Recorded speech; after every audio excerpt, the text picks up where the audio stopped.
Hormones का balance ख़राब होने की वजह से कभी बॉडी में दर्दें होती हैं, कभी वो जो हमारा टाइम होता है उसमें बहुत ज़्यादा प्रॉब्लम्स आ जाते हैं।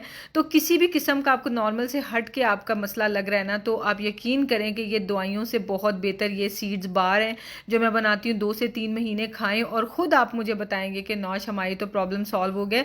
अल्लाह की बनाई हुई चीज़ों में जो है बहुत ज़्यादा शिफा है। तो चलिए वीडियो स्टार्ट करते हैं। अल्लाहुम्मा सल्ली व सल्लिम व बारिक अला सय्यदिना मुहम्मद व अला आलिहि व सहबिही अजमाइन। अस्सलामु अलैकुम, क्या हाल है आप सबका। तो मैंने सबसे पहले तो लिया है ये नारियल। इसको पहले मैं नाइफ से चॉप कर रही थी, पर मैंने सोचा इसमें बहुत टाइम लगेगा, इसको डालते हैं चॉपर में और चॉप कर लेते हैं। बिल्कुल पाउडर नहीं मैंने बनाया, लेकिन ऐसे मोटे मोटे से पीसेस बना लिए हैं जो खाने में अच्छे लगें, बहुत ज़्यादा बड़े भी ना हों और बहुत पाउडर नहीं बनाना किसी भी चीज़ का। तो इसको मैंने ये देखिए कोर्स सा चॉप कर लिया है और मिनट्स में ये काम डन हो गया, जो कि मुझे काफ़ी टाइम लग जाना था। दीज डेज ना मेरा मूड थोड़ा चेंज हुआ। I hate chopping, I don't know why. अच्छा, मैंने अलसी के बीज भी मेजर कर लिए हैं और इस दफ़ा मैंने वाइट सेसमी सीड्स लिए हैं। ब्लैक ख़त्म हुए हुए थे, सो आई एम यूजिंग वाइट। और कोई बात नहीं, सेसमी सीड्स होने चाहिए। और साथ में ये पम्पकिन सीड्स बहुत बहुत बहुत ज़रूरी। और साथ में इस दफ़ा तो मैंने ये भी ले लिए थे सनफ्लावर सीड्स भी। अगर आपके पास नहीं है तो आप सिर्फ पम्पकिन सीड्स डाल लें। मैंने जो बेसिक रेसिपी शेयर की है वो विदाउट पम्पकिन सीड्स की हुई है। इसके अलावा इसमें मैं डाल रही हूँ काजू। और फिर काजू डालने के बाद हम इनको भी थोड़ा सा चॉप कर लेंगे। पाउडर नहीं बनाना है क्योंकि बार्स में पाउडर जो है ना बिल्कुल नहीं मज़े का लगेगा। तो ये देखिए मैंने कोर्स साइज़ को चॉप कर लिया है। और इसके बाद लास्ट में हमने इसमें बादाम भी डाल देने हैं। तो ये सब चीज़ें जो है ना, आप ऐसे समझ लें कि अपने लिए कोई मेडिसिन बना रहे हैं। और इससे जो है वो ब्रेन हेल्थ भी इम्प्रूव होती है। अगर आपको किसी तरह का स्ट्रेस है ना, तो वो स्ट्रेस भी चला जाता है आहिस्ता आहिस्ता, क्योंकि सारे हार्मोन्स जो है ना वो एक दूसरे के साथ कनेक्टेड होते हैं।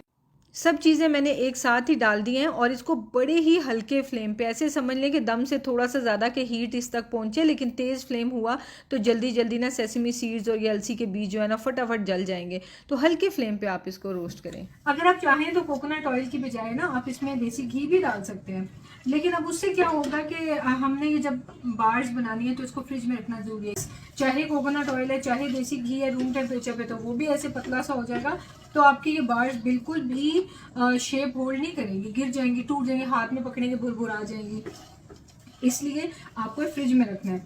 तो कई लोगों का ये मसला होता है कि देसी घी वाली चीज़ फ्रिज में पड़ी हुई और ऐसे ही खा लिया गर्म किए बगैर, तो जनाब गला बैठ गया। अगर तो आप भी उनमें से हैं तो फिर चुप करके कोकोनट ऑयल डालें।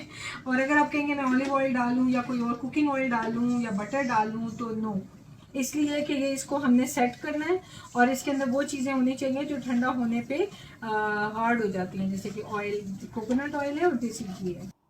जब चम्मच मुसलसल हिलाते रहेंगे, आई थिंक 6-7 मिनट लगते हैं, उससे ज़्यादा नहीं। तो आपको जब नज़र आ रहे होंगे ना कि नारियल थोड़ा सा कलर चेंज हो रहा है, तो इसका मतलब है, और सीड भी खा के देख लें क्रंची सा हो जाता है, तो इसका मतलब है कि आपने अच्छे से रोस्ट कर लिया है। तो इसमें अब हम डालेंगे कोकोनट ऑयल। और लास्ट टाइम मैंने पीनट बटर डाली थी, तो आपने बोला था कि घरों में नहीं होती है तो उसके बगैर कर सकते हैं कि नहीं।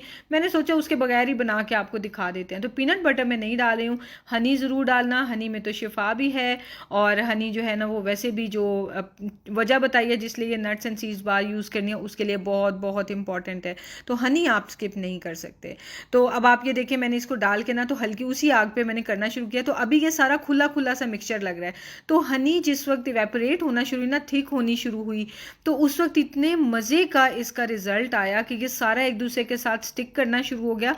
तो आपने ये देखें जब इस तरह का रिजल्ट आए ना कि ये सारा मिक्सचर स्टिक कर रहा है, तो तब आपने चूल्हा बंद कर देना है। तो जैसे हम चिक्की खाते हैं ना, उस तरह से ये बन जाएगा बिल्कुल। तो बहुत अच्छा रिजल्ट था। और अब तो आपको इसके बाद तो आपको फ्रिज में रखने की ज़रूरत नहीं पड़ेगी। जो मैं पहले बोल रही थी उस वक्त मुझे नहीं पता था ये रिजल्ट आएगा। तो आप इसको रूम टेम्परेचर पे भी रख सकते हैं। ये बहुत मज़े की बनी थी, क्योंकि मैं तो बना चुकी हूँ ना जब आपसे वीडियो शेयर कर रही हूँ। तो ये रूम टेम्परेचर पे मज़े से पड़ी होती हैं।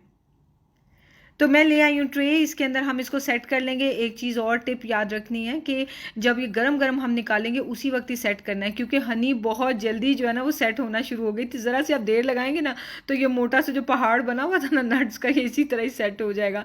सो मेक श्योर कि फटाफट आप ये चीज़ करें। पहले मैंने इसको स्पैचुला से फ्लैटन कर लिया और जल्दी से उसके ऊपर ना मैंने ये जो मेजरिंग कप्स होते हैं ये रख के ना तो इसको लेवल आउट कर लिया है। अगर आप चाहें तो चॉकलेट भी इसके ऊपर ना डालें, इतना अच्छा हनी का रिजल्ट आया ना कि कोई ज़रूरत नहीं चॉकलेट डालने की इसको, इसकी शेप होल्ड करने के लिए। ये अपनी शेप होल्ड कर चुका है, तो चॉकलेट टोटली ऑप्शनल है। नेक्स्ट टाइम मैं भी प्रॉबेबली चॉकलेट नहीं डालूंगी, लेकिन खैर चॉकलेट पसंद है मुझे तो मैं इसलिए डाल लूँगी।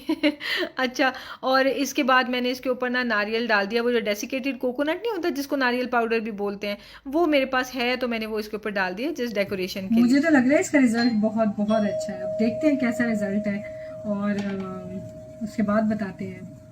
कटिंग करने के लिए ना आप इसको फ्रिज में ज़रूर रखना। बेशक आपने चॉकलेट नहीं लगाई ना, तो आप इसको फ्रिज में रखें, क्योंकि ना उससे कटिंग में बहुत अच्छी हेल्प हो जाती है। ज़रा ज़्यादा हार्ड हो जाएगी तो फिर आप इसको एग्जैक्ट अपनी मर्ज़ी के पीसेस में काट लें, और बस उसके बाद आप इसको एयर टाइट कंटेनर में डाल के तो रूम टेम्परेचर पे सेट कर लें। या फिर फ्रिज में नहीं रखनी तो फिर रूम टेम्परेचर पे ज़रा ज़्यादा, आई वुड सजेस्ट कि घंटा 2 घंटा रखें।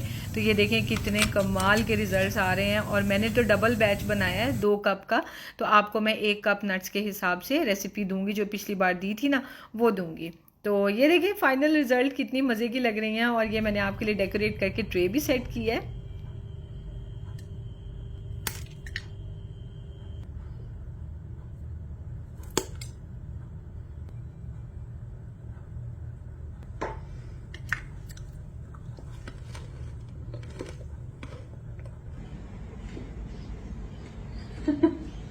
ज्यादा क्रंची है ना?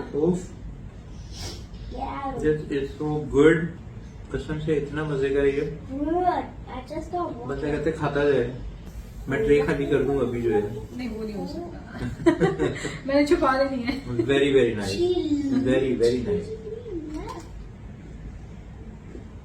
नहीं बस अभी मैं एक पूरी खा चुकी हूँ। हाल ये है कि ये मैं अपने लिए बनाने की कोशिश करती हूँ कि मैंने अपने जो है वो हार्मोनल इम्बैलेंस जो है उसके चक्कर में मैं अपने लिए बना रही होती हूँ, लेकिन माशाल्लाह से ये तीनों मिलके सारी की सारी खा जाते हैं और मेरे लिए बचता ही कुछ नहीं है। तो इसलिए इस दफा मैंने डबल बैच बनाया, होपफुली मेरे लिए कुछ बचेगा। हमारा भी हार्मोनल इम्बैलेंस सही हो जाता है ना। आपका मेंटल इम्बैलेंस सही हो जाता है। चलो इंशाल्लाह मिलते हैं नेक्स्ट वीडियो में। दुआ में याद रखिए, अपना ख्याल रखिए, टेक केयर, अल्लाह हाफिज।